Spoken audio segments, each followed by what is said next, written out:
Hello friends, welcome back to my YouTube channel. ಇವತ್ತಿನ ವಿಡಿಯೋದಲ್ಲಿ ಕೇಂದ್ರೀಯ ವಿದ್ಯಾ ಸ್ಕೂಲ್ನ ಕ್ಲಾಸ್ ಒನ್ ಅಡ್ಮಿಷನ್ಗೆ ಹೇಗೆ ಆನ್ಲೈನ್ ಅಪ್ಲೈ ಮಾಡೋದು ಅಂತ ಈ ವಿಡಿಯೋದಲ್ಲಿ ಹೇಳ್ಕೊಡ್ತಾ ಹೋಗ್ತೇನೆ. ನೀವೇನಾದರೂ ಹೊಸಬ್ರಾಗಿದ್ದರೆ ನಮ್ಮ ಚಾನಲ್ನ ಲೈಕ್ ಮಾಡಿ, ಶೇರ್ ಮಾಡಿ, ಸಬ್ಸ್ಕ್ರೈಬ್ ಮಾಡಿ. ಈ ಒಂದು ಆನ್ಲೈನ್ ಅಪ್ಲಿಕೇಶನ್ ಬಂದ್ಬಿಟ್ಟು ನೀವು ಕೇಂದ್ರೀಯ ವಿದ್ಯಾಲಯ ಸ್ಕೂಲ್ಗೆ ಅಡ್ಮಿಷನ್ ಆಗಬೇಕಂತಂದ್ರೆ ಆನ್ಲೈನ್ ಅಪ್ಲಿಕೇಶನ್ ಬಂದ್ಬಿಟ್ಟು 20 ಮಾರ್ಚ್ 2026ರಿಂದ 2 ಏಪ್ರಿಲ್ 2026 ಒಳಗಡೆ ನೀವು ಆನ್ಲೈನ್ ಅಪ್ಲಿಕೇಶನ್ನ ಸಲ್ಲಿಸ್ಬೋದು. ಇಲ್ಲಿ ಬಾಲವಾಟಿಕಾ ಅಂತಿದೆ, ಕ್ಲಾಸ್ ಒನ್ ಅಂತೆ. ನಾನು ಇಲ್ಲಿ ಕ್ಲಾಸ್ ಒನ್ ಅಪ್ಲೈ ಮಾಡೋದು ತೋರಿಸ್ತಾ ಇದ್ದೀನಿ. ಬಾಲವಾಟಿಕಾನು ನಾ ಏನು ತೋರಿಸ್ತಿಲ್ಲ, ಇಲ್ಲಿ ಕ್ಲಾಸ್ ಒನ್ನಿಗೆ ತೋರಿಸ್ತಾ ಇದ್ದೀನಿ. ಬಾಲವಾಟಿಕಾ ಅಂತಂದ್ರೆ ಏನು, pre nursery nursery LKG UKG ಇರುತ್ತಲ್ಲ, ಅದನ್ನ ಬಾಲವಾಟಿಕಾ ಅಂತ ಹೋಗ್ತೀವಿ. ಇಲ್ಲಿ ಏನಂತಂದ್ರೆ 1ನೇ ಕ್ಲಾಸಿಗೆ ಅಡ್ಮಿಷನ್ ಆಗ್ಬೇಕಂತಂದ್ರೆ ಮಗುವಿನ ವಯಸ್ಸು ಬಂದ್ಬಿಟ್ಟು 6ರಿಂದ 8 ವರ್ಷ ಆಗಿರ್ಬೇಕತ್ತೆ.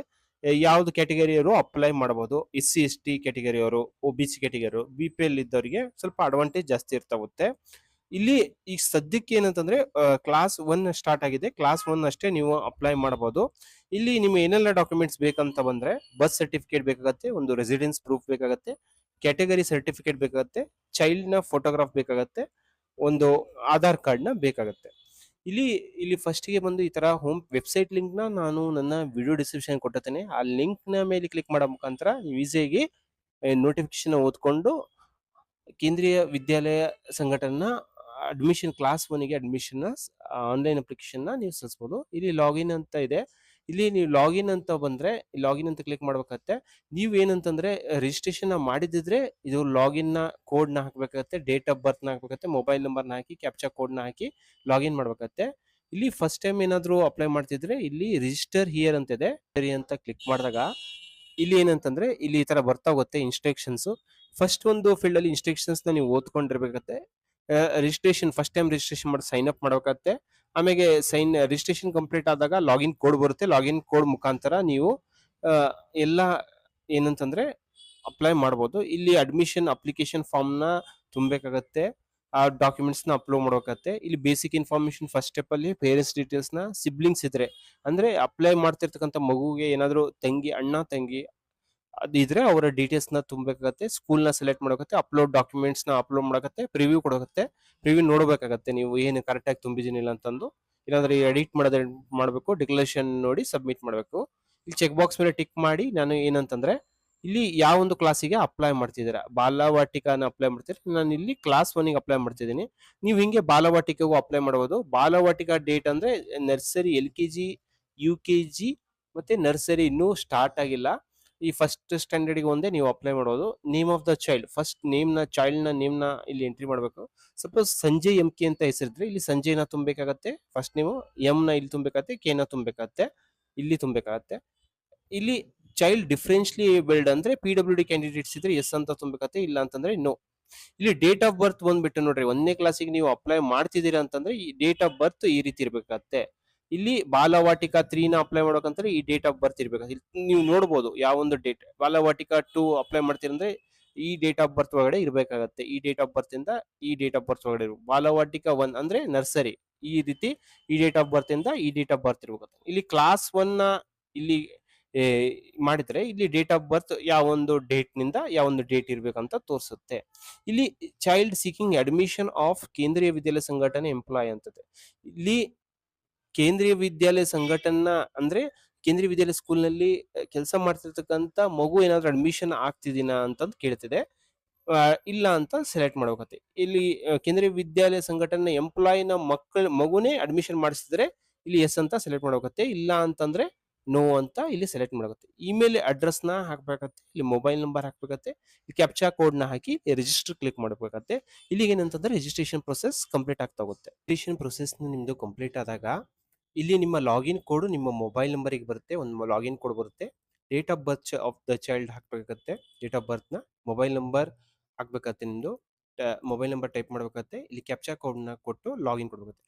ಇಲ್ಲಿ ಇಲ್ಲಿ ಲಾಗಿನ್ ಹೋಗ್ಬೇಕಾದ್ರೆ ಬಹಳ ಸತಿ ಕ್ಯಾಪ್ಚಾ ಕೋಡ್ ರಾಂಗ್ ಅಂತ ಬರುತ್ತೆ. ಒಂದ್ 2-3 ಸತಿ ಟ್ರೈ ಮಾಡಿದ್ರೆ ಸಕ್ಸಸ್ಫುಲ್ ಆಗಿ ಲಾಗಿನ್ ಆಗ್ತೀರಾ. ಇಲ್ಲಿ ಲಾಗಿನ್ ಆದಾಗ ನೀವು ಏನು ಚೈಲ್ಡ್ಸ್ ನೇಮ್ ತುಂಬಿರ್ತೀರಾ, first name, middle name, last name ಎಲ್ಲ ಬಂದಿರುತ್ತೆ, ಡೇಟ್ ಆಫ್ ಬರ್ತ್ ಬಂದಿರುತ್ತೆ. ಇಲ್ಲಿ ಡೇಟ್ ಆಫ್ ಬರ್ತ್ ಸರ್ಟಿಫಿಕೇಟ್ ನಂಬರ್ನ ನೀವು ಹಾಕ್ಬೇಕಾಗತ್ತೆ, ಇಲ್ಲಿ ಟೈಪ್ ಮಾಡ್ಬೇಕಾಗತ್ತೆ. ಇಲ್ಲಿ 12 ಡಿಜಿಟ್ ನಂಬರ್ ಆಧಾರ್ ನಂಬರ್ನ ಹಾಕ್ಬೇಕಾಗತ್ತೆ. ಇಲ್ಲಿ ನಿಮ್ಮ ಮದರ್ ಟಂಗ್ ಯಾವುದು, ಯಾವುದು ಬರುತ್ತೆ ನಿಮ್ದು ಅದನ್ನ ಕನ್ನಡ ಇದ್ರೆ ಕನ್ನಡ, ಹಿಂದಿ ಇದ್ರೆ ಹಿಂದಿ ಅಂತ ಇಲ್ಲಿ ತುಂಬಬೇಕಾಗತ್ತೆ. ಇಲ್ಲಿ KVS ಎಂಪ್ಲಾಯ್ನ ಚೈಲ್ಡ್ ಇದ್ದೀರಾ ನೀವು ಅಂತಂದ್ರೆ ಕೇಂದ್ರೀಯ ವಿದ್ಯಾ ಸ್ಕೂಲ್ನಲ್ಲಿ ಕೆಲಸ ಮಾಡ್ತಿರ್ತಕ್ಕಂಥ ಪೇರೆಂಟ್ ಮಗು ಇದ್ರೆ ಇಲ್ಲಿ ಎಸ್ ಅಂತ ಕೊಡ್ಬೇಕಾಗತ್ತೆ. ಅದು ರಿಜಿಸ್ಟ್ರೇಷನ್ ಮಾಡಬೇಕಾದ್ರೆ ಸೆಲೆಕ್ಟ್ ಮಾಡ್ಬೇಕಾಗತ್ತೆ. ಇಲ್ಲ ಅಂತಂದ್ರೆ ಇಲ್ಲಿ ನೋ ಆಟೋಮೆಟಿಕ್ ಆಗಿ ಬರುತ್ತೆ. ಡಿಫ್ರೆಂಟ್ಲಿ ಏಬಲ್ಡ್ ಅಂತಂದ್ರೆ ಏನ್ PWD ಕ್ಯಾಂಡಿಡೇಟ್ಸ್ ಇದ್ರೆ ಎಸ್ ಅಂತ ಕೊಡ್ಬೇಕತ್ತೆ. ಇಲ್ಲಿ ನೋ ಆಟೋಮೆಟಿಕ್ ನಾವು ಸೆಲೆಕ್ಟ್ ಮಾಡಿದ್ವಿ, ಹಾಗಾಗಿ ಹಿಂಗ್ ಬರುತ್ತೆ. ಜೆಂಡರ್ ಯಾವುದು, ಬ್ಲಡ್ ಗ್ರೂಪ್ ಯಾವುದು, ಕ್ಯಾಸ್ಟ್ ಕ್ಯಾಟಗರಿ ಇಲ್ಲಿ ಸೆಲೆಕ್ಟ್ ಜೆಂಡರ್ನ ಮೇಲ್ ಫಿಮೇಲ್ ಅಂತ ಸೆಲೆಕ್ಟ್ ಮಾಡಬೇಕತ್ತೆ.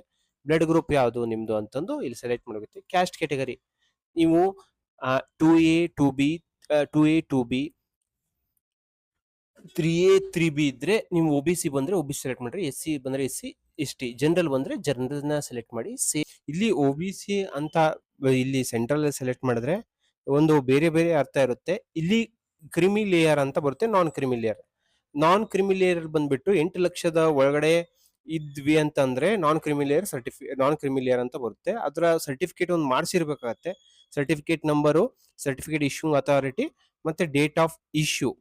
ಇಲ್ಲ ನಿಮ್ಮ ಹತ್ರ ಇದು ಏನಂತಂದ್ರೆ ನಿಮ್ಮ ಹತ್ರ ನಾನ್ ಕ್ರಿಮಿಲಿಯರ್ ಸರ್ಟಿಫಿಕೇಟ್ ಇಲ್ಲ ಅಂದ್ರೆ ನಿಮ್ಮ ಇನ್ಕಮ್ ಸರ್ಟಿಫಿಕೇಟ್ ಇರುತ್ತಲ್ಲ, ಸರ್ಟಿಫಿಕೇಟ್ ನಂಬರ್ನ ಹಾಕಿ, ಸರ್ಟಿಫಿಕೇಟ್ ಇಶ್ಯೂಂಗ್ ಅಥಾರಿಟಿ ಹಾಕಿ, ಸರ್ಟಿಫಿಕೇಟ್ ಯಾವ ಒಂದು ಡೇಟಲ್ಲಿ ಇಶ್ಯೂ ಮಾಡಿದ್ದಾರೆ ಅಂತ ಸೆಲೆಕ್ಟ್ ಮಾಡಿ. ಇಲ್ಲ ಅಂತಂದ್ರೆ ಇಲ್ಲೂ ನೀವು ಜನರಲ್ ಅಂತಿದೆಯಲ್ಲ, ಜನರಲ್ ಸೆಲೆಕ್ಟ್ ಮಾಡಿ. ಫ್ಯಾಮಿಲಿ ಇನ್ಕಮ್ ಬಂದ್ಬಿಟ್ಟು EWS ಇತ್ತಂದ್ರೆ EWS ಸೆಲೆಕ್ಟ್ ಮಾಡಿ. ಇಲ್ಲಿ ಗರೀಬ್ BPL ಅಂತಂದ್ರೆ ಬಿಲೋ ಪವರ್ಟಿ ಲೈನ್, BPL ಕಾರ್ಡ್ ಇತ್ತಂದ್ರೆ ಇಲ್ಲಿ BPL ಅಂತ ಸೆಲೆಕ್ಟ್ ಮಾಡಿ. ಇಲ್ಲಿ ಸರ್ಟಿಫಿಕೇಟ್ ನಂಬರ್ನ, ಸರ್ಟಿಫಿಕೇಟ್ ಯಾರು ಒಂದು ಇಶ್ಯೂ ಮಾಡಿದ್ದಾರೆ, ಡೇಟ್ ಆಫ್ ಇಶ್ಯೂನ ಸೆಲೆಕ್ಟ್ ಮಾಡಿ, ಸೇವ್ ಅಂಡ್ ಕಂಟಿನ್ಯೂ ಕೊಡಿ. ಪೇರೆಂಟ್ ಡೀಟೇಲ್ಸ್ನ ತುಂಬಬೇಕಾಗತ್ತೆ. ಇಲ್ಲಿ ಸಿಂಗಲ್ ಪೇರೆಂಟ್ ಇದ್ರೆ ಎಸ್ ಅಂತ ಸೆಲೆಕ್ಟ್ ಮಾಡಬೇಕತ್ತೆ. ಇಲ್ಲ ಅಂತಂದ್ರೆ ಸಿಂಗಲ್ ಪೇರೆಂಟ್ ಟೇಬಲ್ಲಿ ಮದರ್ ಯಾರಿದ್ದಾರೆ, ತಂದೆ ಇದ್ರೆ ತಂದೆ, ತಾಯಿ ಇದ್ರೆ ತಾಯಿ ತುಂಬಬೇಕಾಗತ್ತೆ. ಇಲ್ಲ ಎಲ್ಲರೂ ಇದ್ದಾರೆ ಅಂತಂದ್ರೆ ಇಲ್ಲಿ ನೋ ಅಂತ ಸೆಲೆಕ್ಟ್ ಮಾಡಿ. ಮದರ್ ನೇಮ್ ಮಿಸ್ ಅಂತ ಸೆಲೆಕ್ಟ್ ಮಾಡಿ. ಇಲ್ಲಿ ಮದರ್ ನೇಮ್ನ ಅಕಸ್ಮಾತ್ ತಾಯಿ ಏನಾದ್ರು ತೀರ್ಕೊಂಡೋಗಿದ್ರೆ ಲೇಟ್ ಅಂತ ಸೆಲೆಕ್ಟ್ ಮಾಡಿ. ಇಲ್ಲ ಅಂತಂದ್ರೆ ಮಿಸ್ ಅಂತ ಸೆಲೆಕ್ಟ್ ಮಾಡಿ. ಅವರ ಹೆಸರು, ಒಂದು ನ್ಯಾಷನಾಲಿಟಿ ಯಾವುದು, ರೆಸಿಡೆನ್ಸ್ ಯಾವುದು, ಸ್ಟೇಟ್ ಯಾವುದು, ಅವರ ಸ್ಟೇಟ್ ಯಾವುದು, ನೀವು ಯಾವ ಸ್ಟೇಟ್ ಇಂದ ಅಪ್ಲೈ ಮಾಡ್ತಿದ್ರೆ, ಸಿಟಿ ಆಫ್ ರೆಸಿಡೆನ್ಸ್ ಯಾವುದು ಅದನ್ನ ಇಲ್ಲಿ ಸೆಲೆಕ್ಟ್ ಮಾಡೋಕತ್ತೆ. ರೆಸಿಡೆನ್ಷಿಯಲ್ ಅಡ್ರೆಸ್ನ, ಪಿನ್ ಕೋಡ್ ಯಾವ ಒಂದು ಏರಿಯಾದಲ್ಲಿ ಇದ್ದೀರಾ, ಇಲ್ಲಿ ನೋಡ್ರಿ, ಇಲ್ಲಿ ನೀವು ಯಾವ ಒಂದು ಏರಿಯಾದಲ್ಲಿ ಇರ್ತೀರಾ ಅದೇ ಒಂದು ರೆಸಿಡೆನ್ಷಿಯಲ್ ಅಡ್ರೆಸ್ನ ಹಾಕಿ ಅದರ ಬೇಸಿಸ್ ಮೇಲೆ ನಿಮಗೆ ಒಂದು ಅಡ್ಮಿಷನ್ ನ ಕೊಡ್ತಾ ಹೋಗ್ತಾರೆ ಅಂತ. Do you want to copy mother residential address to autofill other address ಅಂತಿದೆ. ಇಲ್ಲಿ ಎಸ್ ಅಂತ ಕೊಟ್ರೆ, ಇಲ್ಲಿ ಸಪೋಸ್ ನೀವು ನಿಮ್ಮ ತಾಯಿ ಅಡ್ರೆಸ್ ನ ಫಿಲ್ ಅಪ್ ಮಾಡಿರ್ತೀರಾ, ಫಾದರ್ ಅಡ್ರೆಸ್ ಸೇಮ್ ಇತ್ತಂದ್ರೆ ಇಲ್ಲಿ ಎಸ್ ಅಂತ ಕೊಟ್ರೆ ಇಲ್ಲ ಆಟೋಮೆಟಿಕ್ ಆಗಿ ಫಿಲ್ ಅಪ್ ಆಗ್ತಾ ಹೋಗುತ್ತೆ. ಫಾದರ್ಸ್ ನ ಡೀಟೇಲ್ಸ್ ನ ತುಂಬ್ಕೊಂತ ಹೋಗ್ಬೇಕತ್ತೆ.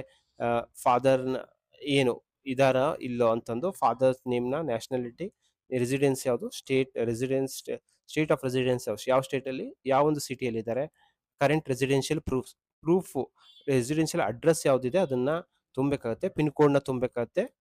ಇಲ್ಲಿ ಅದನ್ನ ನೀವು father's residential address autofill mother residential ಇಲ್ಲಿ ಎಸ್ ಅಂತ ಕೊಟ್ರೆ ಇಲ್ಲಿ ಆಟೋಮೆಟಿಕ್ ಆಗಿ ಮದರ್ಸ್ ನ ಏನ್ ತುಂಬಿರ್ತೀರ ಅಡ್ರೆಸ್ ನ ಅದೆಲ್ಲ ಬರ್ತಾ ಹೋಗುತ್ತೆ. ಸೇವ್ ಅಂಡ್ ಕಂಟಿನ್ಯೂ ಅಂತ ಕ್ಲಿಕ್ ಮಾಡ್ಬೇಕಾಗತ್ತೆ. ಒಂದು ಫೀಲ್ಡ್ ಅಲ್ಲಿ ಸಿಬ್ಲಿಂಗ್ಸ್ ಅಂದ್ರೆ ಅಪ್ಲಿಕೆಂಟ್ ಹಾಕೋರಿಗೆ ಅಕ್ಕ ಅಥವಾ ಅಣ್ಣ ಇದ್ರೆ ಅದನ್ನ ಡೀಟೇಲ್ಸ್ ನ ತುಂಬಬೇಕಾಗತ್ತೆ. ಇಲ್ಲಿ ಆಡ್ ಡೀಟೇಲ್ಸ್ ಅಂತ ಕೊಟ್ರೆ ಅವರ ಅಕ್ಕ ಅಥವಾ ಅಣ್ಣನ ಹೆಸರು, ಜೆಂಡರ್ ಯಾವುದು, ಮೇಲ ಫಿಮೇಲ, ಡೇಟ್ ಆಫ್ ಬರ್ತ್, ಅವ್ರೇನು ಓದ್ತಿದಾರ, ಯಾವ ಒಂದು ಓದ್ತಿದ್ದಾರೆ ಅಂತಂದು, ಕೋರ್ಸ್ ಎಷ್ಟನೇ ಕ್ಲಾಸಲ್ಲಿ ಓದ್ತಿದ್ದಾರೆ ಅಂತಂದು, ಡಿಪ್ಲೊಮಾ ಡಿಗ್ರಿ ಏನು ಓದ್ತಿದ್ದಾರೆ ಅಂತಂದು ಅದನ್ನ ತುಂಬಬೇಕಾಗತ್ತೆ. ಇಲ್ಲ ಅಂತಂದ್ರೆ ಇಲ್ಲಿ ಕ್ಯಾನ್ಸಲ್ ಕೊಡ್ಬೇಕಾಗತ್ತೆ. ಇಲ್ಲಿ ಜಸ್ಟ್ ಏನಿಲ್ಲ, ಏನು ಸಿಬ್ಲಿಂಗ್ಸ್ ಇಲ್ಲ ಅಂತಂದ್ರೆ, ಅಣ್ಣ ಅಥವಾ ಅಕ್ಕ ಇಲ್ಲ ಅಂತಂದ್ರೆ ಜಸ್ಟ್ ಕಂಟಿನ್ಯೂ ಅಂತ ಕೊಡ್ಬೇಕಾಗತ್ತೆ. ಇಲ್ಲಿ ಇದರಲ್ಲಿ ನೆಕ್ಸ್ಟ್ ಒಂದು ಫೀಲ್ಡ್ ಅಲ್ಲಿ ಏನಂತಂದ್ರೆ, 4ನೇ ಒಂದು ಫೀಲ್ಡ್ ಅಲ್ಲಿ ಚಾಯ್ಸ್ ಆಫ್ ಸ್ಕೂಲ್ ನ ಸೆಲೆಕ್ಟ್ ಮಾಡೋದು ಅಂತೂ ಬರುತ್ತೆ. ಇಲ್ಲಿ ನೀವು ಯಾವ ಸ್ಟೇಟ್ ಅಲ್ಲಿ ಫಸ್ಟ್ ಸೆಲೆಕ್ಟ್ ಮಾಡಬೇಕಾಗತ್ತೆ.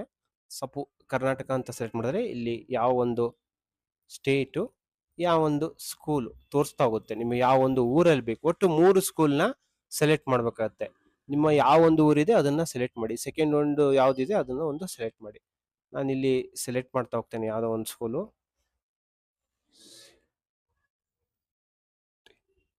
ಇಲ್ಲಿ ಸೆಲೆಕ್ಟ್ ಮಾಡ್ತೇನೆ. ಡಿಸ್ಟೆನ್ಸ್ ಇಷ್ಟಿದೆ ಅಂತಂದು ಅದನ್ನ ಸೆಲೆಕ್ಟ್ ಮಾಡ್ಕೊತ್ತೆ. ಇಲ್ಲಿ less than or equal to 8 kilometre 8 ಕಿಲೋಮೀಟರ್ದಲ್ಲಿ ಇದೆ, 8 ಕಿಲೋಮೀಟರ್ ಒಳಗಡೆ ಇದೆ ಅಂತಂದು ಇಲ್ಲಿ ಸೆಲೆಕ್ಟ್ ಮಾಡ್ಬೋದು. ಇಲ್ಲ 8 ಕಿಲೋಮೀಟರ್ ಮೇಲಿದ್ರೆ ಇದನ್ನ ಸೆಲೆಕ್ಟ್ ಮಾಡ್ರಿ. ಮೋರ್ ದ್ಯಾನ್ 8 ಕಿಲೋಮೀಟರ್, ನಿಮ್ಮ 8 ಕಿಲೋಮೀಟರ್ಗಿಂತ ಜಾಸ್ತಿ ನೀವು ಸೆಲೆಕ್ಟ್ ಮಾಡಿರ್ತಕ್ಕಂಥ ಸ್ಕೂಲು 8 ಕಿಲೋಮೀಟರ್ ಕಿಂತ ಜಾಸ್ತಿ ಇದ್ರೆ ಮೋರ್ ದ್ಯಾನ್ 8 ಕಿಲೋಮೀಟರ್ ಸೆಲೆಕ್ಟ್ ಮಾಡಿ. ಇಲ್ಲಾಂದರೆ ಅದ್ರ ಒಳಗಡೆನೇ ಇತ್ತಂದರೆ less than or equal to 8 kilometre select ಮಾಡಿ. ನಾನಿಲ್ಲಿ ಮೋರ್ ದ್ಯಾನ್ 8 ಕಿಲೋಮೀಟರ್ ಸೆಲೆಕ್ಟ್ ಮಾಡ್ತೇನೆ. ಇಲ್ಲಿ ನೆಕ್ಸ್ಟ್ ಚಾಯ್ಸ್‌ನ ಇಲ್ಲಿ ಸೇವ್ ಕೊಡ್ಬೇಕಾಗತ್ತೆ. ಸೇವ್ ಕೊಟ್ಟು ನೆಕ್ಸ್ಟ್ ಚಾಯ್ಸ್‌ನ ಒಂದು ಸೆಲೆಕ್ಟ್ ಮಾಡ್ಬೇಕಾಗತ್ತೆ. ಈ ಒಂದು ಸ್ಕೂಲ್ ಇಲ್ಲ ಅಂತಂದರೆ ಮತ್ತೊಂದು ಯಾವೊಂದು ಸ್ಕೂಲ್‌ನ ಸೆಲೆಕ್ಟ್ ಮಾಡ್ಬೇಕಂತ. ಇಲ್ಲಿ ಒಂದು ಪೇರೆಂಟ್ ಟ್ರಾನ್ಸ್ಫರ್ ಡೀಟೇಲ್ಸ್ ಅಂತ ಬರುತ್ತೆ. ಇಲ್ಲಿ ಪೇರೆಂಟ್ ಟ್ರಾನ್ಸ್ಫರ್ ಡೀಟೇಲ್ಸ್ ಅಲ್ಲಿ ಏನಂತಂದ್ರೆ ಎಂಪ್ಲಾಯ್ ಆಗಿದ್ರೆ ಅದನ್ನ ಡೀಟೇಲ್ಸ್‌ನ ಎಂಪ್ಲಾಯ್ ಅಂದ್ರೆ ಕೆವಿಎಸ್ ಸಂಘಟನೆಯಲ್ಲಿ ಕೆಲಸ ಮಾಡ್ತಿರ್ತಕ್ಕಂಥ ಎಂಪ್ಲಾಯ್‌ನ ಮಕ್ಕಳಿದ್ರೆ ಇದನ್ನ ಡೀಟೇಲ್ಸ್‌ನ ನೀವು ತುಂಬಬೇಕಾಗತ್ತೆ. ಇಲ್ಲಿ ಇಲ್ಲ ಅಂತಂದ್ರೆ ಇದನ್ನ ತುಂಬೋ ಅವಶ್ಯಕತೆ ಇಲ್ಲ. ಜಸ್ಟ್ ಸೇವ್ ಆಂಡ್ ಕಂಟಿನ್ಯೂ ಕೊಡಿ. ನೆಕ್ಸ್ಟ್ ಒಂದು ಫೀಲ್ಡ್ ಅಲ್ಲಿ ನೀವು ಏನಂತಂದ್ರೆ ಡಾಕ್ಯುಮೆಂಟ್ಸ್‌ನ ಅಪ್ಲೋಡ್ ಮಾಡಬೇಕಾಗತ್ತೆ. ಒಂದು ಮಗುವಿನ ಪಾಸ್‌ಪೋರ್ಟ್ ಸೈಜ್ ಫೋಟೋನ ಅಪ್ಲೋಡ್ ಮಾಡಬೇಕಾಗತ್ತೆ. ಡೇಟ್ ಆಫ್ ಬರ್ತ್ ಆಫ್ ಪ್ರೂಫ್‌ನ ಅಪ್ಲೋಡ್ ಮಾಡಬೇಕಾಗತ್ತೆ. ಏನು ಅಪ್ಲೋಡ್ ಮಾಡ್ಬೋದು ಅಂತಂದು ಎಲ್ಲ ಇದೆ ಇಲ್ಲಿ. ನಿಮಗೆ ಏನೇನು ಅಪ್ಲೋಡ್ ಮಾಡ್ಬೇಕಂತ ಜಸ್ಟ್ ಏನಿಲ್ಲ ಸೇವ್ ಆ್ಯಂಡ್ ಡಾಕ್ಯುಮೆಂಟ್ಸ್‌ನ ಅಪ್ಲೋಡ್ ಮಾಡಕ್ಕೆ ಜಸ್ಟ್ ಸೇವ್ ಆ್ಯಂಡ್ ಕಂಟಿನ್ಯೂ ಕೊಡಿ. ಫೀಲ್ಡಲ್ಲಿ ಏನಂತಂದ್ರೆ ಏನಂತಂದ್ರೆ ನಿಮ್ಮ ಪ್ರಿವ್ಯೂ ಬರ್ತಾಗುತ್ತೆ. ಎಲ್ಲ ಡಾಕ್ಯುಮೆಂಟ್ಸ್ ತುಂಬಿರ್ತಕ್ಕಂಥ ಪ್ರಿವ್ಯೂ. ಯಾವೊಂದು ಸ್ಕೂಲ್, ಯಾವೊಂದು ಅಕಾಡೆಮಿಕ್ ಸೆಷನ್ ಅಪ್ಲೈ ಮಾಡಿದ್ದಾರೆ, ಲಾಗಿನ್ ಕೋಡ್ ಏನು, ಮೊಬೈಲ್ ನಂಬರ್ ಏನು, ರಿಜಿಸ್ಟರ್ಡ್ ಇಮೇಲ್ ಏನು, ಸ್ಟೂಡೆಂಟ್ ನೇಮ್ ಏನು, ಮತ್ತೆ ಡೇಟ್ ಆಫ್ ಬರ್ತ್ ಏನು, ಜೆಂಡರ್ ಯಾವುದು, ಕ್ಯಾಸ್ಟ್ ಕ್ಯಾಟಗರಿ ಯಾವುದು, ಈ ಕೆ.ವಿ.ಎಸ್‌ನ ಎಂಪ್ಲಾಯ್ ಹೌದೋ ಅಲ್ವೋ, ಬ್ಲಡ್ ಗ್ರೂಪ್ ಯಾವುದು, ಇವೆಲ್ಲ ನೋಡ್ಕೋಬೇಕಾಗತ್ತೆ. ಒ.ಬಿ.ಸಿ ಯಾವ ಲೇಯರು, ಕ್ರಿಮಿಲಿಯರೋ ನಾನ್ ಕ್ರಿಮಿಲಿಯರ್ ಅಂತ ತುಂಬಿದ್ದೀರಾ, ಮದರ್ಸ್ ಡೀಟೇಲ್ಸ್ ಎಲ್ಲ ಕರೆಕ್ಟ್ ಇದೆನಾ ಇಲ್ಲ, ಮತ್ತೆ ಫಾದರ್ಸ್ ಡೀಟೇಲ್ಸ್ನೆಲ್ಲ ಕರೆಕ್ಟ್ ಇದೆಯಾ, ಸ್ಕೂಲ್ ಯಾವುದೊಂದು ನೀವು ಅಪ್ಲೈ ಮಾಡ್ತಿದ್ದೀರಾ ಅಂತಂದು ಇದು ಎಲ್ಲ ಕರೆಕ್ಟಾಗಿ ಡೀಟೇಲ್ ಇದೆ. ಸ್ಕೂಲ್ ಯಾವುದು, ಯಾವೊಂದು ಟೈಪ್ ಲೊಕೇಶನ್ ಬರುತ್ತೆ ಏನು ಅಂತಂದು ಇದನ್ನೆಲ್ಲ ನೋಡಿಕೊಂಡು ಇಲ್ಲಿ ಏನೇನೆಲ್ಲ ಡಾಕ್ಯುಮೆಂಟ್ಸ್‌ನ ಅಪ್ಲೋಡ್ ಮತ್ತೆ ಅಡ್ಮಿಷನ್ ಆಗೋದಕ್ಕೆ ನಿಮ್ಗೆ ಏನೆಲ್ಲ ಡಾಕ್ಯುಮೆಂಟ್ಸ್ ಬೇಕಂತ ತೋರಿಸ್ತಾ ಹೋಗುತ್ತೆಪ್ಪ. ಪ್ರೂಫ್ ಆಫ್ ರೆಸಿಡೆನ್ಸ್ ಒಂದು ಬೇಕಾಗುತ್ತೆ. ಎನ್.ಸಿ.ಎಲ್ ಇನ್ಕಮ್ ಸರ್ಟಿಫಿಕೇಟ್ ಇದ್ರೆ ಅದನ್ನು ಒಂದು ಬೇಕಾಗುತ್ತೆ. ಇವೆಲ್ಲ ಏನಿದೆ ಅಂತಂದು ಇವು ಟ್ರಾನ್ಸ್ಫರ್ ಡೀಟೇಲ್ಸ್‌ನ ಬಂದ್ಬಿಟ್ಟು ಇದು ಬಂದ್ಬಿಟ್ಟು ಕೆ.ವಿ.ಎಸ್‌ನ ಎಂಪ್ಲಾಯ್ ಆಗಿದ್ರೆ ಮಾತ್ರ ತುಂಬಬೇಕಾಗತ್ತೆ. ಇಲ್ಲಿ ಅಪ್ಲೋಡ್ ಡಾಕ್ಯುಮೆಂಟ್ಸ್ ಏನಿದೆ ಅದನ್ನ ಏನಂತ ನೀವು ಮತ್ತೊಂದು ವ್ಯೂ ಅಂತ ಕೊಟ್ಟು ನೋಡ್ಬೋದು. ಜಸ್ಟ್ ಇಲ್ಲಿ ಏನಿಲ್ಲ ಸೇವ್ ಆ್ಯಂಡ್ ಕಂಟಿನ್ಯೂ ಕೊಟ್ಟರೆ ಇಲ್ಲಿ ಏನಂತಂದ್ರೆ ನಿಮ್ಮ ಕೆ.ವಿ.ಎಸ್ ಕೇಂದ್ರೀಯ ವಿದ್ಯಾಲಯ ಸ್ಕೂಲ್‌ನ ಕ್ಲಾಸ್ 1 ಅಡ್ಮಿಷನ್‌ಗೆ ಆನ್ಲೈನ್ ಅಪ್ಲಿಕೇಶನ್ ಪ್ರೊಸೆಸ್ ಕಂಪ್ಲೀಟ್ ಆಗ್ತಾ ಹೋಗುತ್ತೆ. ಈ ವಿಡಿಯೋ ನಿಮ್ಗೆ ಇಷ್ಟವಾದಲ್ಲಿ ನಮ್ಮ ಚಾನಲ್‌ನ ಲೈಕ್ ಮಾಡಿ, ಶೇರ್ ಮಾಡಿ, ಸಬ್ಸ್ಕ್ರೈಬ್ ಮಾಡಿ. Thank you.